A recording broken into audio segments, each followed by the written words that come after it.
co-host, Gene Munster, along with Doug Clinton, where we discuss more in depth some of the questions that we get asked the most about here at Loop. And the topic today is Fortnite versus Apple. And just for some quick background, is that recently Fortnite came with made some adjustments to their game that was available on iOS. And that basically enabled Fortnite to avoid paying Apple a take rate. They would have a direct payment relationship with the Fortnite and Fortnite's players. That obviously is in contrast to the terms of service that game developers agree to when they sell their apps on through Apple's App Store. Typically, with in-app purchases, which is how Fortnite makes most of their money, typically Apple takes a 30% cut of those. And so we have this disagreement between Fortnite and Apple and over what is the proper take rate. And as part of that, Fortnite had a very well orchestrated response to Apple removing them from the App Store and filing a lawsuit and immediately releasing a video that was reminiscent of Apple's Mac video in 1984. And I'll turn it over to Doug. Your reaction when you heard about this give and take between Fortnite and Apple? First of all, the 1984 video was certainly very creative. And I would say that my initial reaction was nothing that happened here is an accident. I think we just had a couple of weeks ago, Apple at Congress going through some of the initial parts of the antitrust hearing.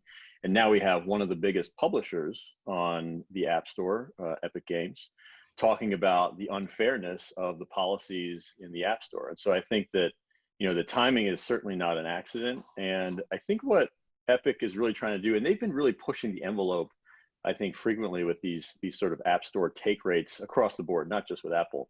But I think what they're trying to prove is that if the take rates were lower on some of these app stores where they distribute their products, they could potentially sell products to customers at a lower price. And I think that is definitely relevant for antitrust and Apple. It sort of helps the government build a bit of a case. But I'm curious. I think that line of logic, respectfully, is flawed. So Epic Games, I understand they're saying this, is that they could sell their products 20 or 30% cheaper if they had a direct relationship with their customer. And therefore Apple is that their customers are paying Apple. My issue with that is that ultimately, that would be the equivalent of saying to Amazon, Amazon is taking 15% their average take rate of items sold to, or if I go to a retailer and purchase something and they have some form of a markup. Retailers typically have a 100% markup on, for example, clothing or a lot of items, and that retailer is paying. This is how businesses operate.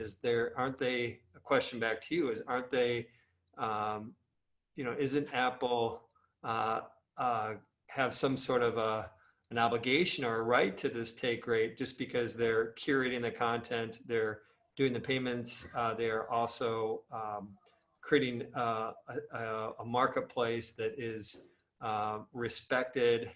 They're given access to over 1 billion users, potential users. Shouldn't there be some sort of financial reward for Apple for doing that? I would say they don't have the obligation. I would disagree with that wording. They certainly have the right to charge for their services, for what they provide to developers.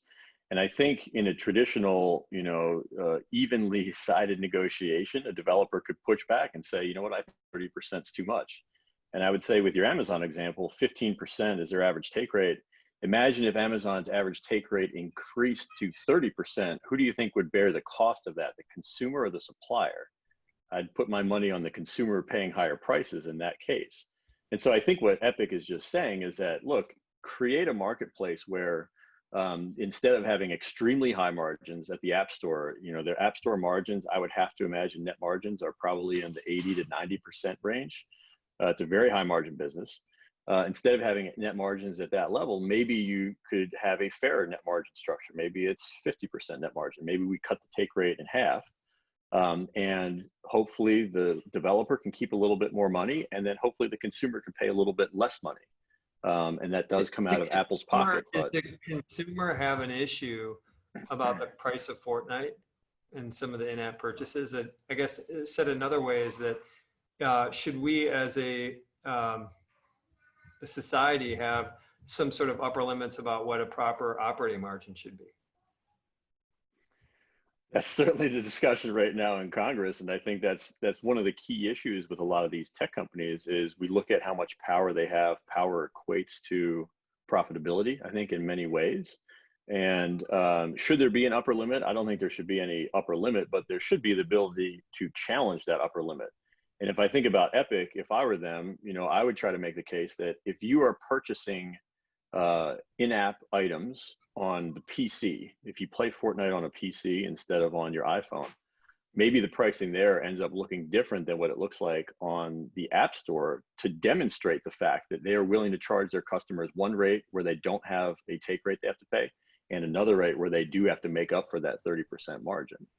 And I think that is a fair question then to the government, which is, okay, well, if Apple is enforcing this take rate, you can get the same product on a PC, right? A different operating system, but you're playing the same game at a lower price. I think that does raise a question about how fair it is for Apple, who has a walled garden, to be able to charge as much as it does. The marketplace determines what the ultimate profitability is.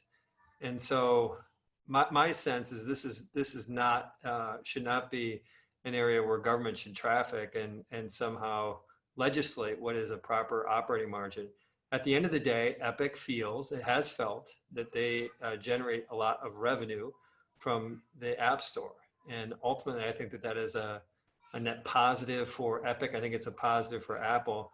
It is a steep and slippery slope when you start saying that these types of businesses should be limited to their profitability. And I think that it is unlikely, if we kind of fast forward to what the outcome here is, unlikely that the government can really step in and legislate what the proper operating margin is. I Yeah, hope and it's not the case.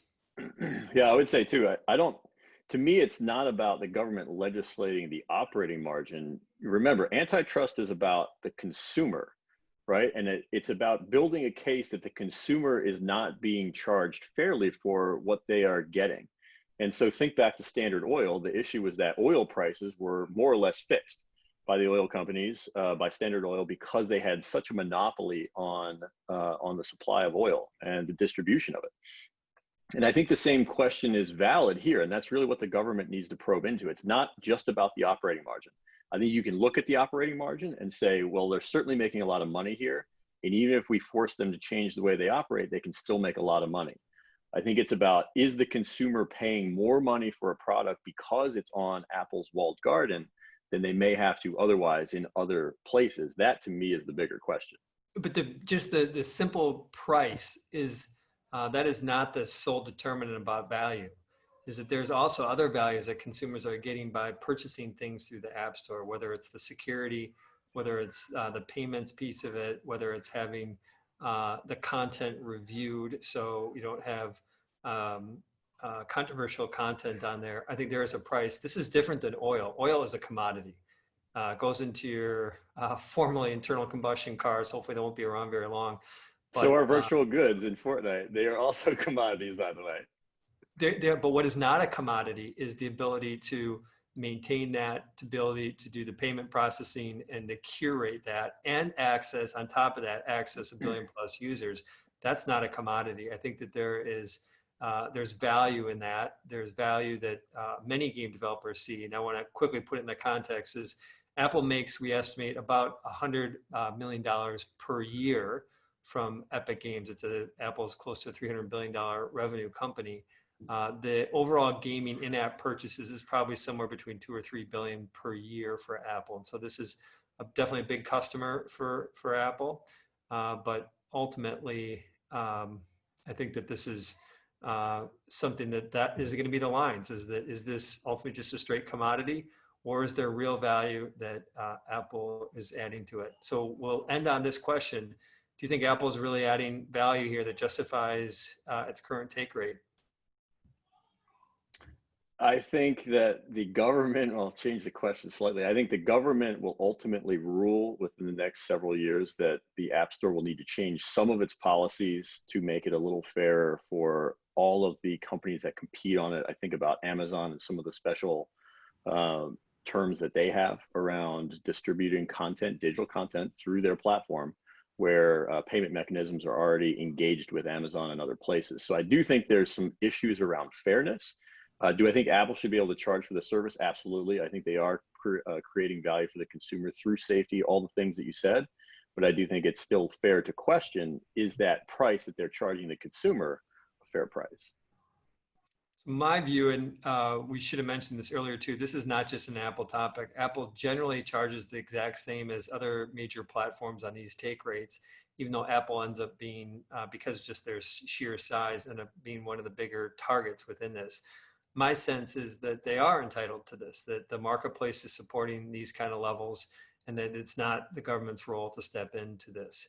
Ultimately, I feel that if this is not going to really measure up to anything, there's not going to be any changes. This is a political topic today. It's going to be around for a while, but eventually it blows over.